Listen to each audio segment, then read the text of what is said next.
अस्सलाम वालेकुम नाज़रीन, इमरान याकूब खान साहब और जफ़र हिलाली साहब के साथ Sabina Pasha programme view point में आपको खुशामदीद कहती है। नाज़रीन, सिंध हुकूमत ज़ाहिर है पाकिस्तान पीपल्स पार्टी की है, जबकि वफाक और दीगर सूबों में पाकिस्तान तहरीक इंसाफ बरसरे इक़्तिदार है या फिर इत्तेहादी जमातों के साथ उनकी हुकूमत है। हम देख रहे हैं कि मुसलसल ही सिंध और वफाक में सिंध हुकूमत और वफाक की हुकूमत में एक मुसलसल कॉन्फ्लिक्ट नज़र आ रहा है, लेकिन ख़ास तौर पर इसको बढ़ावा तब मिला जब कोरोना क्राइसिस आया। मुस्तकिल हम देख रहे हैं कि दोनों की पॉलिसीज़ में, पॉइंट ऑफ व्यूज़ में डिफरेंस हैं, दोनों की स्ट्रैटेजी डिफरेंट है और दोनों ही एक दूसरे को ये साबित करने पर तुले हुए हैं कि कौन सही है और कौन गलत है।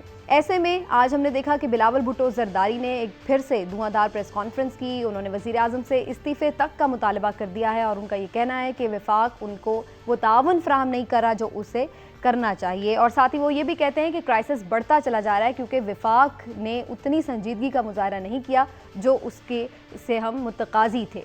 अब सूरत हाल ये है कि बात 18वीं तरमीम में भी आ चुकी है, बात में कुछ और वज़रा की बयानबाजी भी शामिल हो गई है, बात में नाअहली और नालायकी, सिलेक्टेड और इलेक्टेड और न जाने क्या कुछ शामिल हो चुका है। लेकिन किस्सा वही है कि सिंध हुकूमत और वफाकी हुकूमत आमने सामने खड़ी हैं। आखिर इस मसले से दोनों कैसे निपटेंगी? क्या इसका फ़ाइनल हल होगा? क्या वाकई वज़ीर आज़म इमरान खान सिंध हुकूमत को लेकर के किसी न किसी तरह उसे नज़रअंदाज कर रहे हैं? आज जायज़ा लेंगे। हम थोड़ा आगे बढ़ेंगे तो बात करेंगे इस हवाले से भी कि हमने देखा कि एक बड़ी तब्दीली ये आई है फिर से कैबिनेट में कि फिरदौस आशिक आवान साहिबा को अलग कर दिया गया है वजारत से, और हमने देखा कि वजारत इत्तलात व नशरियात में 2 अहम शख्सियात शामिल कर ली गई हैं।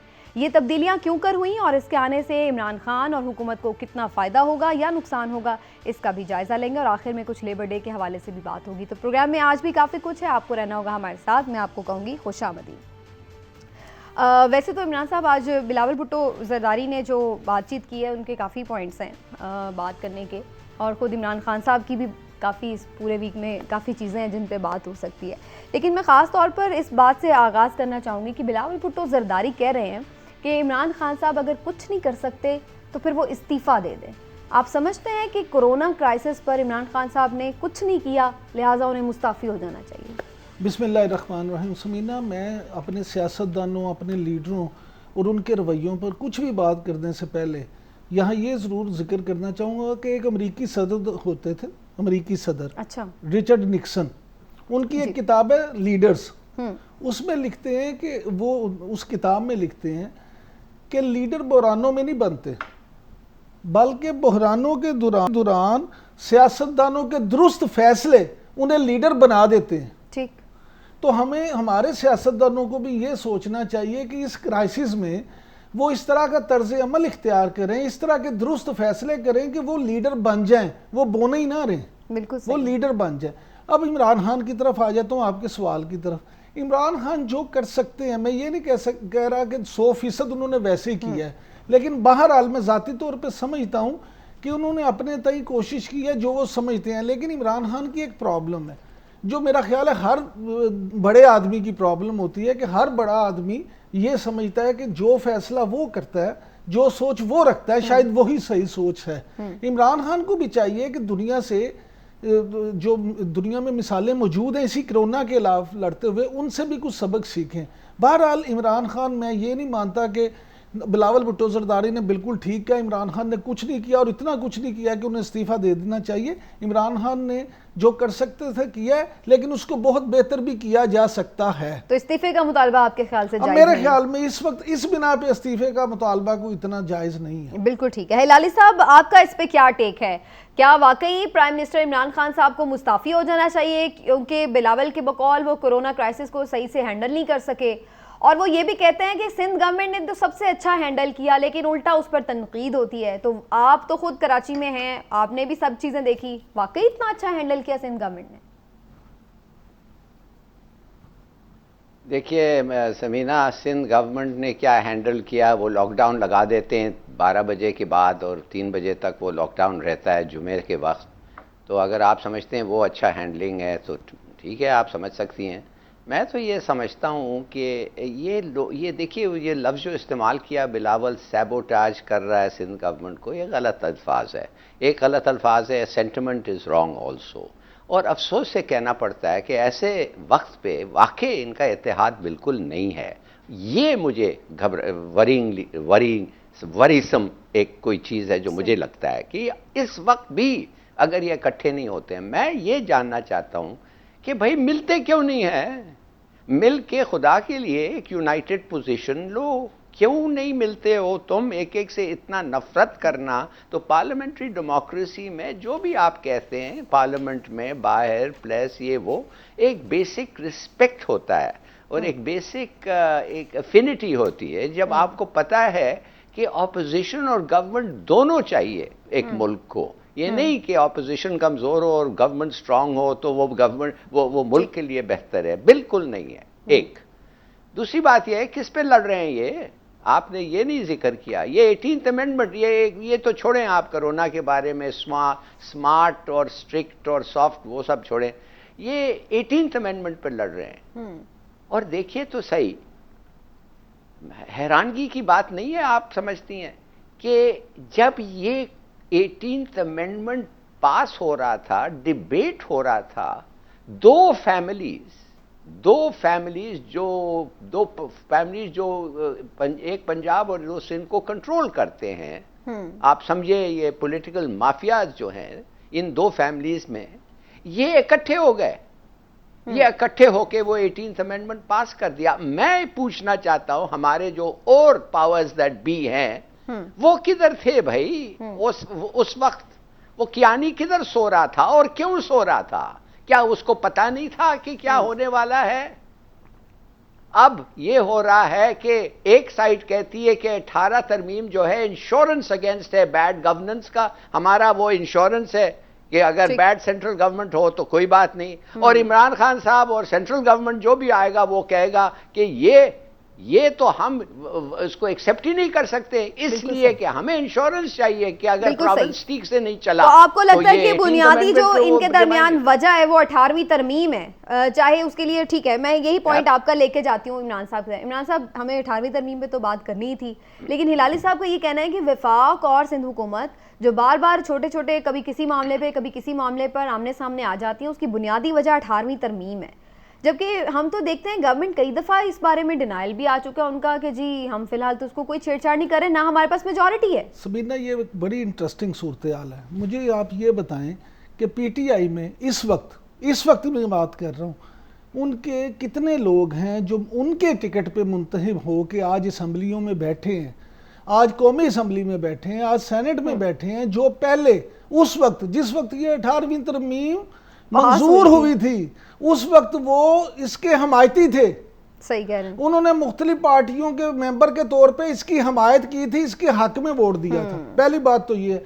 दूसरी बात ये है कि ये आइन में कोई भी तरमीम को बच्चों का खेल नहीं है। 2/3 मेजॉरिटी चाहिए, वो नहीं इनके पास। इसको छोड़ दें, पहले मेरी बात को जरा समझ लें। कोई बच्चों का खेल नहीं है कि प्राइम मिनिस्टर के ज़हन में आ गया जी मैंने तरमीम कर दिया तो वो कर दे।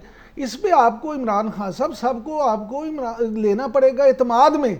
आप आज खुद ये फैसला कर लें, सोच लें कि मैंने तरमीम करनी हो तो तरमीम होनी नहीं चाहिए। पहली बात, 18वीं तरमीम है क्या? 18वीं तरमीम एक ऐसी चीज़ है जिसपे आपने वफाक को तो मजबूत नहीं किया लेकिन वफाक की इकाइयों को मजबूत किया। इसमें आपने किया क्या? इसमें कोई सारी चीज़ें बुरी तो नहीं है, इसमें बहुत सारी चीज़ें बहुत अच्छी हैं।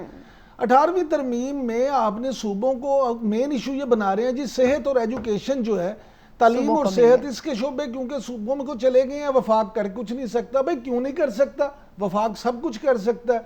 वफाक अगर करना तो चाहे, वफाक बड़ा भाई बन के जो करेगा करना चाहेगा वो कर लेगा।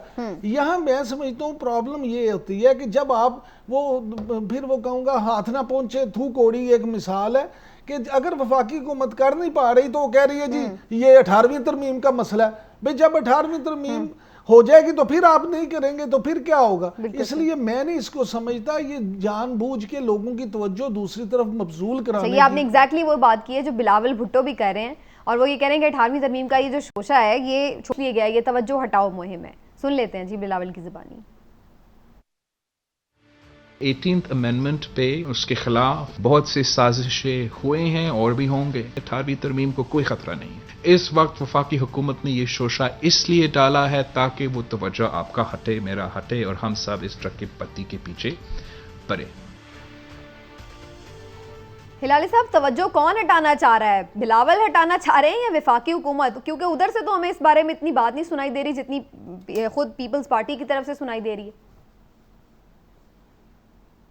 देखिए, काश के बिलावल का जो ग्रैंडफादर था, काश के वो 18th अमेंडमेंट को उतना ही सपोर्ट करता जो उसका पोता करता है। इसलिए कि अगर वो करता तो वो 6 पॉइंट्स जो मुजीबुर रहमान के थे उसको अपोज नहीं करता। वो 6 पॉइंट्स को Bhutto led the opposition in Pakistan, सही, और वो था जो डिस्ट्रॉयड पाकिस्तान। अगर उसी वक्त मान जाता, और वो अक्सरियत में थे, वो आ गए थे इलेक्ट होके, उनका हक था कॉन्स्टिट्यूशन को in the proper way change करें, और वो कर सकते थे, मगर वो नहीं कहा, इधर हम उधर तुम और ये सब। अब इनको सूट करता है। सिंध इनका एटीएम है। It is the goose that lays the golden egg. Punjab Sharifs का एटीएम है। जो पैसे बनाने हो, जो भी करना हो, उसको कंट्रोल करो, और इनका कंट्रोल कंप्लीट है। 30 साल से इन्होंने पंजाब को कंट्रोल किया है। इन्होंने लोगों को रिक्रूट किया है, अपॉइंट किया है, प्रमोट किया है, पोस्ट किया है। इनके पास इनके जो, मैंने पहले भी कहा था कि घर की लौंडी है ब्यूरोक्रेसी जो है पंजाब में। तो मैं समझता हूं अब ये होगा कि आप अगर 18th अमेंडमेंट को चेंज करना हो तो सिंध में और पंजाब में ये 2 पार्टीज को इलेक्शन हारना होगा। अच्छा। और अगर ये नहीं हारे तो इसी तरीके से मामला चलता रहेगा, जिधर एक लॉकडाउन एक जगह सॉफ्ट होता है, दूसरे जगह होता ही नहीं है, तीसरे जगह स्ट्रिक्ट होता है। व्हाट इज दिस भाई? एक मुल्क है। ठीक, तो और हमें ये वो बता दिया यूनिटी इन्होंने इस क्राइसिस में। सही है। अच्छा, ये Yes, बड़ा इंपॉर्टेंट पॉइंट है अच्छा, इन आपका। दोनों जमातों के हवाले से समीना में एक बता दूं कि जो बैक डोर चैनल राब्ते होते हैं, उनसे राब्ता मियां नवाज शरीफ ने एक पैगाम भिजवा दिया आसफ अली जरदारी साहब को, और मियां नवाज शरीफ ने जरदारी को जो पैगाम भिजवाया है वो ये है कि 18वीं तरमीम पे हुकूमत की तरफ से अगर कोई भी ऐसा काम करने की कोशिश की जाए तो उन्होंने कहा जी हमें मिलकर मुत्तहिद होकर इसको कामयाब नहीं होने देना, जिसका जरदारी साहब की तरफ से भी बड़ा खैर सगाली का पैगाम भिजवाया गया है। और उन्होंने हमारे ज़राए के मुताबिक उन्होंने बिलावल भुट्टो जरदारी को भी ये हदायत की है कि बिल्कुल हमारा इस पे वही मौक़िफ़ है जो मुस्लिम लीग नून का है, और हम दोनों ने 18वीं तरमीम में मौजूदा हुकूमत की तरफ से किसी किस्म की भी कोई तरमीम होने की बिल्कुल कोई लेकिन आप कोशिश हिलाल साहब कामयाब इस नहीं आर्ग्यूमेंट को बाय कर रहे हैं। वो जो ये कह रहे हैं कि उसकी वजह ये कि चूंकि उन्हें ये पता है कि पीपल्स पार्टी सिंध तक महदूद हो गई है, तो इसलिए वो चाहते हैं कि सिंध ही ऑटोनमस हो अपने इख्तियारात के हवाले से नहीं, भी। मैं ये नहीं और समझता। पंजाब भी ये समझता है, यानी शरीफ फैमिली भी ये समझती है कि वो पंजाब तक चूंकि मैं महदूद हो ये गए नहीं हैं। समझता, क्योंकि उसकी वजह ये है कि जिस वक्त ये 18वीं तरमीम हुई थी उस वक्त तो पीपल्स पार्टी की हुकूमत थी। उस वक्त तो ये 8 अप्रैल 2010 को मंजूर की गई थी, और उस वक्त पीपल्स पार्टी की हुकूमत थी। उस वक्त तो वो सिर्फ सिंध तक महदूद नहीं थी। मैं समझता हूं कि अच्छी चीज की हमें अच्छी तारीफ करनी चाहिए। 18वीं तरमीम एक अच्छी चीज थी, समझ नहीं आ इसमें रही बहुत सारी इसमें क्या चीजें अच्छी बताई। बात है भाई। मैं महबूब इससे what relevance does it have कि पीपीपी सिंध में था, जाहिर है, और इसलिए कि पीएमएलएन पंजाब में था, इकट्ठे होके इन्होंने। अच्छा हिलाली साहब, इसमें बुरी चीज मैं जानना चाहता हूं कि what is so good about this. देखिए, मैं माफ करिए, जी जी जी, बात हिलाली असल साहब ये आप है इसकी कि मेरी गुजारिश पंजाब सुन की लें। इतनी। हिलाली साहब आप कहते हैं ना उसमें कोई अच्छी चीज नहीं है, आप मुझे बताएं उसमें बुरी चीज क्या है? बुरी चीज ये है कि सपोजिशन इस पूरा अमेंडमेंट का ये है कि जो भी पाकिस्तान का फेडरेशन का हेड होगा और जिस प्रोविंस से भी वो है, वो हमारा प्रोविंस को उस तरीके से, उस नज़र से नहीं देखेगा जो हम समझते हैं उसको देखना चाहिए। उसको प्रेफरेंस देखना चाहिए, उसको सपोर्ट करना चाहिए, उसको निस्बतन दूसरे डिमांड्स पे हमारा डिमांड को उसको एक्सप्रेस करना चाहिए। देखिए, it's a very sad thing. Balochistan में भी एक ऐसा फीलिंग है, और आप जानते हैं हिस्टोरिकली ये सही बात है। ईस्ट पाकिस्तान और वेस्ट पाकिस्तान का भी आप मामला देखें तो इसलिए मैं कहता हूं द प्रिजम्पशन इज कि जो भी आएगा, अगर ना पंजाबी हो ना सिंधी हो, तो हम लोगों को बिल्कुल सही। यानी आपको लगता है कि जो बिलावल ये बात कर रहे हैं ना कि पूरे मुल्क के वजीर आजम बने आप, सुनिए मेरी बात सुनिए, वो चीज नहीं नजर आएगी। सुने, बात ये है कि 72 साल में से आपने 62 साल तो वफाक के तहत सारा कुछ किया ना, तो अब अभी तो इसको 10 साल हुए हैं। आप ये तो देखें इसने क्या किया, इसमें आपने 18वीं तरमीम ने आपको कहा कि आप अपनी कामयाब जितने लोग होंगे, जितना पार्लियामान का होगा तादाद, उसमें सिर्फ 11% आप मिनिस्टर बना सकते हैं। उन्होंने सूबों को भी ये कहा कि आप अपनी महदूद तादाद करेंगे, आप मशीर भी 5 से ज्यादा नहीं करेंगे। उन्होंने ये भी कहा कि गवर्नर उसी सूबा का रहायशी होगा जो सूबा है। उन्होंने तालीम और सेहत सूबों को दे दी। उन्होंने ये कहा कि जनाब अगर सदर पाकिस्तान सुन लें, अगर सदर पाकिस्तान अभी तक 70 साल बाद हम पंजाबी और सिंधी रह गए, यूनिफॉर्मिटी, यकजहती वो मिसिंग है। हिलाली साहब ये कह रहे हैं कि जो आपकी एक हमें मुत्तहिद होना जिस तरह से नजर आना चाहिए वो चीज नजर नहीं आ रही, और वो हमें इस कोरोना क्राइसिस में भी नजर नहीं आई। तो इसी वजह से वो चीज आपको इन 10 सालों में लगता है कि प्रवोक हुई है। सवाल तो ये है कि पिछले 62 सालों में वो यूनिटी थी जो अब खत्म हो गई है। आप किसी और चीज हिलाली साहब क्या नहीं हुई है, बिल्ड करना चाहिए जी, होना चाहिए, बट यूनिटी नहीं थी तो बिल्ड करना चाहिए। क्या हम तो लेजिस्लेशन ला रहे हैं उसको कंसोलिडेट करने, उसको प्रोलॉन्ग करने के लिए। आज मुझे किसी का फोन आया और आखिरी उसका जुमला ये था, पर सर आप क्या समझते हैं हम तो सिंधी हैं, माने कि वो जो इसके खिलाफ जो फैसला लिया गया है वो इस बेसिस पे लिया गया है कि वो पंजाब का नहीं है। बिल्कुल देखिए तो ये डिवीजन को हवा देता है। सही है, थोड़ा सा मुझे आगे चलने दें। ये आपका पॉइंट ऑफ व्यू है लाली साहब कि इससे डिवीजन एक हमें नजर आती है। इमरान साहब का ये कहना है कि ये अगर चलेगा, कंटिन्यूटी होगी, जिसमें अच्छी चीजें हैं उनको हम अगर प्रमोट करेंगे तो इससे सूबे खुद मुख्तार होंगे तो उन्हें फैसले करने में आसानी होगी। लेकिन इसी चीज को बाद में हमने देखा है कि तनकीद का निशाना भी बनाया गया। इमरान खान साहब 18वीं तरमीम को पता नहीं बदलना चाहते या नहीं, लेकिन ये जरूर बात इस हद तक एहतराम किया उसका कि उन्होंने सूबा सिंध को ये अथॉरिटी दी कि भैया आप जैसा चाहें अपना लॉकडाउन करें, और उनका ये कहना था कि जी वो उससे नहीं भी मुत्तफिक होंगे तो फिर भी करें। अब लॉकडाउन के हवाले से इसी बात को लेकर के इमरान खान साहब पर तनकीद भी हुई है कि जी उनके तो बयानात ही इसके हवाले से मुख्तलिफ हैं, वो कन्फ्यूजन का शिकार है वगैरह वगैरह। नजर आपको सुनवा देती हूँ आपको। अभी हिलाल साहब मैं आ रही हूँ, एक मिनट सिर्फ सुन लीजिए इमरान खान साहब के different point of views about lockdown. Lockdown announce कर दिया जी, जल्दी से फौरी लॉकडाउन अनाउंस कर दिया। सोचा ही नहीं कि वो बेचारा दिहाड़ीदार, वो गरीब आदमी, वो रिक्शे वाला, वो जो बेचारा सारा दिन मेहनत करके आके अपने बच्चों का पेट पालता है, उसका क्या बनेगा। नहीं, अमीरों ने सोचा अच्छा जी 2-3 ये अमीरों को भी आता, तो एकदम सारा एक एलीट ने फैसला कर लिया सारे मुल्क के लिए। अब सवाल ये है हिलाली साहब के लॉकडाउन का फैसला तो जाहिर है प्राइम मिनिस्टर साहब ने भी तो किया ना, लेकिन वो ऐसा इससे अपने आप को डिस्टेंस कर रहे हैं जैसे वो ये कह रहे हो कि जी किसी और ने ये फैसला कर दिया है और वो इससे इत्तेफाक नहीं करते। ये बड़ी गलत बात है मेरे ख्याल में। माफ़ करिए, आई थिंक इमरान खान साहब को उनका मकसद मैं समझ गया, मगर जिस तरीके से उन्होंने एक्सप्रेस किया है, भाई अगर एलीट ने कोई फैसला किया है और आप तो रिप्रेजेंटेटिव ऑफ द पीपल है ना, आप लोगों की आवाम का नुमाइंदा है, तो भाड़ में जाए एलीट। अगर आप समझते हैं गलत फैसला है और आप प्राइम मिनिस्टर हैं, आप उसको अपोज करें, वो करें। मगर मैं आपसे ये पूछना चाहता हूं, एक दिन इधर आएगा जब आपको पता है कराची पेशावर यूनिवर्सिटी का डिग्री कराची यूनिवर्सिटी रिकॉग्नाइज नहीं करेगी, तो फिर क्या होगा।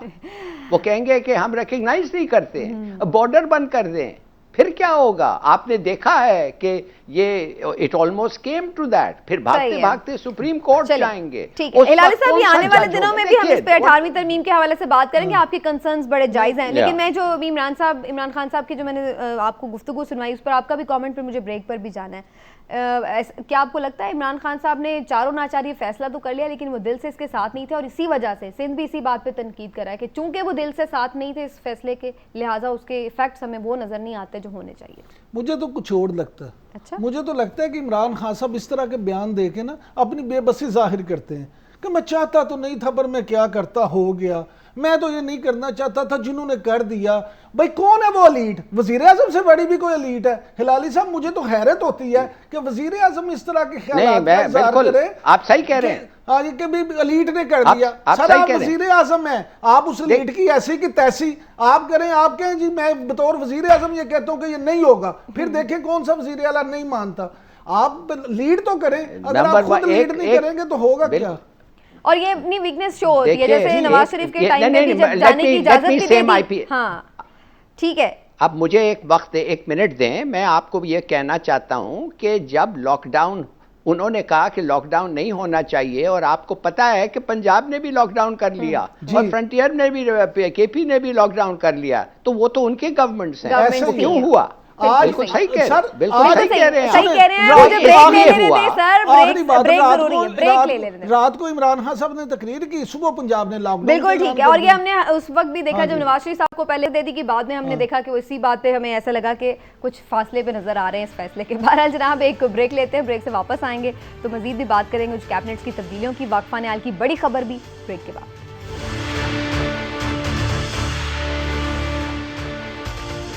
वेलकम बैक नाजरीन। वजारत इत्तलात व नशरियात एक ऐसी मुश्किल वजारत बन चुकी है कि जो भी इसमें आ रहा है उसके बाद बहुत सारी तनकीद, स्कैंडल्स, तनाज़ात, और उसके बाद उसे जाना पड़ता है, चाहे वो फवाद चौधरी हों, चाहे वो मोहतरमा फिरदौस आशिका अवान साहिबा हों।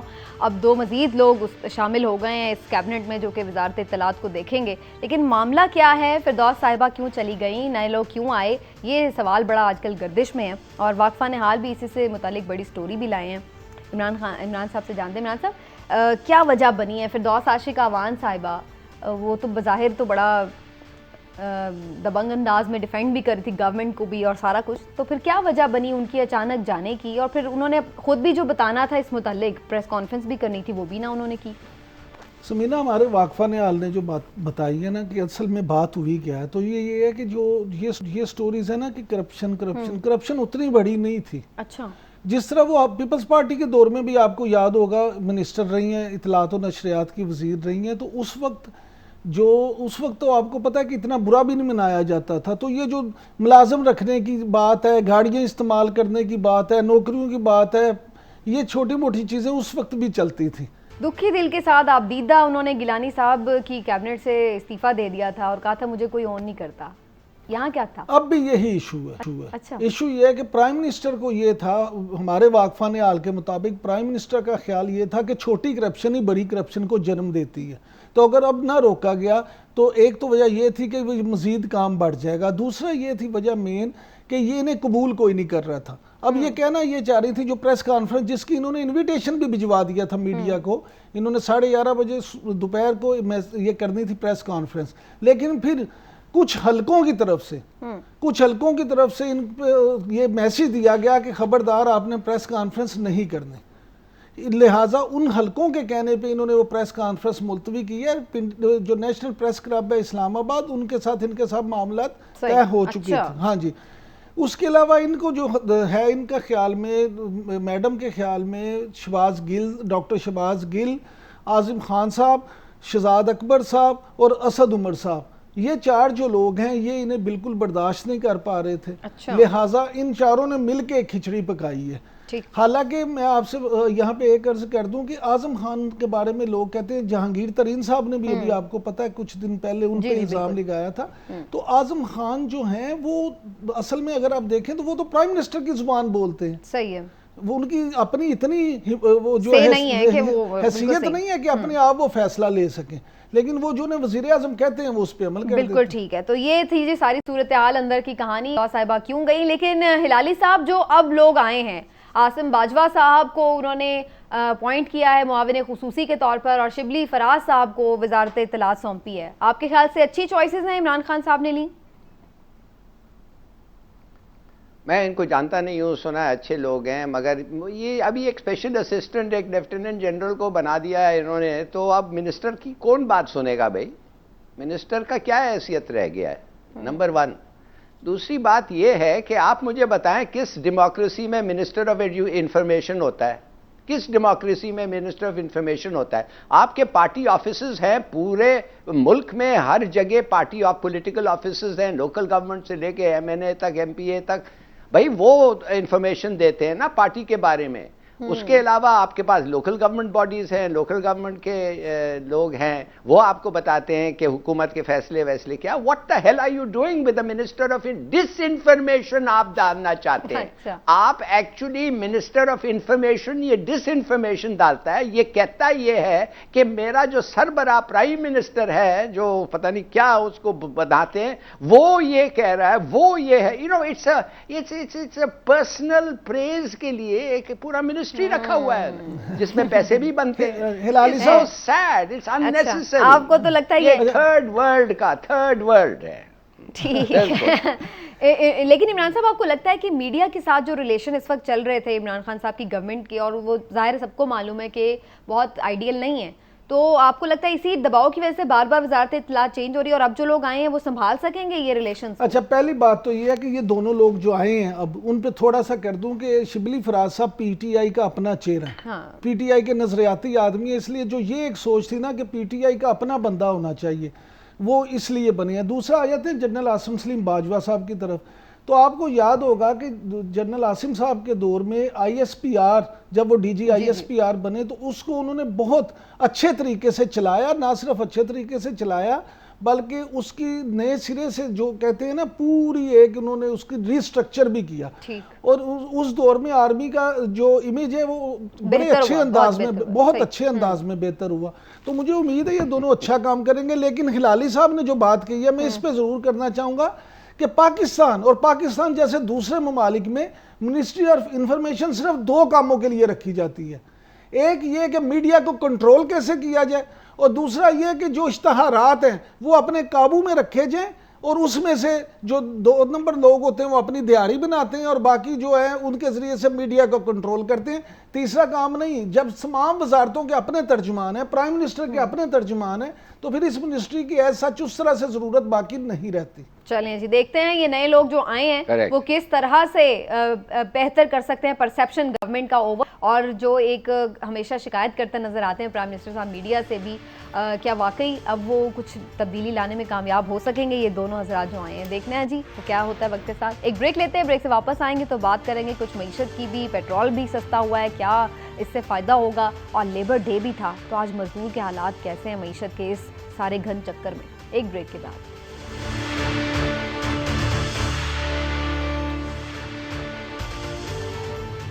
मईशत के हालात पहले भी मुश्किल थे, अब और मुश्किल तर हो चुके हैं कोरोना की वजह से, और ऐसे में हम देख रहे हैं कि लोगों की मुश्किलात हैं कि बढ़ती चली जा रही हैं। क्या मईशत इस वक्त संभल पाएगी या नहीं? कोशिश तो की जा रही है गवर्नमेंट की जानिब से, लेकिन वो कितनी कारगर है, अब इस पे बात करते हैं। हिलाल साहब, मैं पहले आपकी तरफ आते हुए, सर आपको क्या लग रहा है, जो मईशत के हवाले से इमरान साहब की कोशिश है, इमरान खान साहब की, कि लॉकडाउन भी अगर है तो फिर भी बिल्कुल जाम ना हो, मईशत का पहिया चलता रहे, आप समझते हैं कि जो इक़दामात अभी तक हुकूमत ने लिए हैं वो ठीक हैं या कुछ और बेहतर हो सकता है?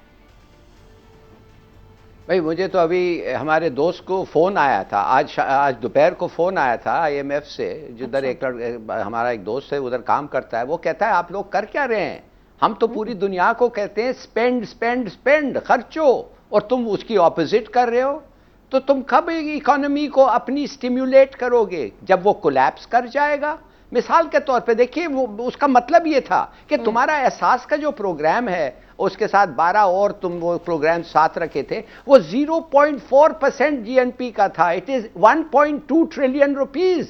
पाकिस्तान को कम से कम एक पैकेज चाहिए जिसमें 3.5 से 5 ट्रिलियन रुपया, 4 से 5% GNP का खर्चना चाहिए। इसलिए क्यों, मैं आपको बताता हूं, नौकरी जब से एहसास का आपने कैलकुलेट किया था वो डबल हो गया है, अनएम्प्लॉयमेंट डबल हो गई है, गुर्बत, लोग below the poverty line double हो गया है। It has been overtaken by events.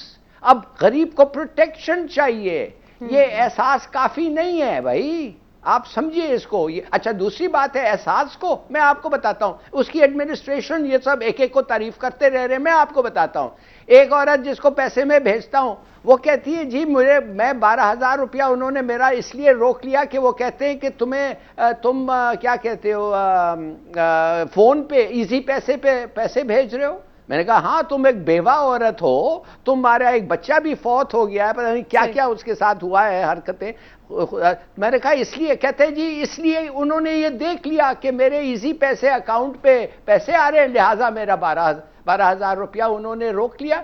इसके लिए मैं कैन यू इमेजिन, एक औरत जिसको आप हेल्प करना चाहते हैं उसके पैसे रोक लिए गए। और ऐसे बहाने वो आती है, वो कहते हैं मियाँ किधर है? वो कहते हैं जी मेरे मियाँ तो मर गया, उसका जाके ID कार्ड ले आओ। You know what is it? ये आप लोगों को एडमिनिस्टर भी नहीं करना आता, प्लान भी नहीं, और अब खुदा के लिए खर्चो और गरीबों को मदद करो और दो उनको। सही। चलिए जी, वक्त खत्म हो गया। इमरान साहब, आज आपसे इस बारे में हम कमेंट नहीं ले सके, लेकिन जाहिर है कि मईशत के ऊपर हमारी बात तो चलती रहती है, बल्कि चंद सेकंड्स हैं, मैं चाहूँगी आपका ज़रूर कमेंट में ले लूँ। क्योंकि आज लेबर डे भी था, लेबर बेचारी का तो हाल बुरा ही है। वो कहते हैं ना, जिस खेत से दहका को मयसर ना हो रोजी, उस खेत के हर गोछा गंदम को जला दो। तो मैं समझता हूँ कि ये वो वक्त आ गया, हमारा जो मजदूर है ना उसकी हालत ऐसी कभी ना थी, क्योंकि फैक्ट्रियाँ बंद हैं, काम बंद है, मिलें बंद है, हर चीज़ बंद है, और वो बेचारा जो है ना वो लेबर लॉज भी सर हैं अगर ना, तो उनका कोई तहफ़्फ़ुज़ नहीं है किसी का, जिसका जो दिल करता है एक्सप्लॉइट करता है। हमारे लेबर लॉज जो है ना, वो अगर आप उसको गौर से देखें तो वो मिल ऑनर को, फैक्ट्री ऑनर्स को और सरमायादार के तहफ़्फ़ुज़ के लिए, वो गरीब के मजदूर के तहफ़्फ़ुज़ के लिए नहीं है। ये जिन्होंने बनाए हैं उन्होंने गरीब का सोच के तो बनाया ही नहीं। मजदूर बेचारा जो है वो तो रो रहा है, मजदूर की तो ना आज तक किसी ने सुनी है ना सुनेगा। हम दूसरे चक्करों में पड़ते रहते हैं, ताकि बड़ी माजरत के साथ जो लेबर यूनियंस हैं, जो उनके लीडर हैं, वो भी मुकमका करके अपनी लीडरियां चमकाते हैं। असल मजदूर के इशू पे ना कोई बात करता है, ना उसके हकूक के लिए कोई बात की जाती है। ठीक है जी, देखते हैं कब आखिरकार मजदूर को वाकई उसका मिलेगा या नहीं। चाहे ये इस्लामी की आप उसके इस्लाम की रूह से बात करें, चाहे आइन की रूह से बात करें, लेकिन हमें यही नज़र आ रहा है कि इस पर अमल नहीं होता है, और आज भी जो हमारा गरीब तबका वो पिस रहा है। वक्त खत्म हो गया नाज़रीन, कल इंशाल्लाह आपसे फिर मुलाकात होगी। इजाज़त दें, अल्लाह हाफ़िज़।